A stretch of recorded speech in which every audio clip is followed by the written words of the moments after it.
Hello বন্ধুরা, good morning. তো সকাল সকাল চলে এলাম আবারও একটা মিনি ব্লগ নিয়ে। তো রাগ দুঃখ কষ্ট যাই হয়ে থাক না কেন, সকাল সকাল চাটা না হলে যেন দিনটাই শুরু হয় না। তো সকাল সকাল উঠে আর কি চাটা খেয়ে নিজের কাজকর্ম শুরু করে দিলাম। ফটাফট রান্নাবান্না সেরে সকল কাজকর্ম সেরে রেডি হয়ে চললাম আমি এই যে কলেজে, কারণ আজকে আমাদের কলেজে রয়েছে ইন্টার্নশিপের ফাইনাল প্রজেক্ট জমা নেওয়ার ডেট। ফাইনালি আমাদের 15 দিনের জার্নি আজকে শেষ। তো আর কি প্রজেক্ট সমস্ত জমা দিয়ে বন্ধুরা সবাই মিলে আড্ডা টাড্ডা মেরে তারপর বাড়ি ফেরার পালা।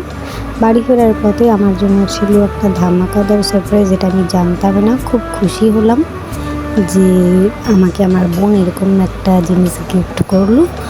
আরও আসতে চলেছে কিছু মজাদার ভিডিও, তো তার জন্য চোখ রাখতে হবে আমার চ্যানেলে। তো অবশ্যই সবাই দেখতে থাকো ভিডিও। তো চলো টাটা, আবার দেখা হচ্ছে নেক্সট কোনো ভিডিওতে।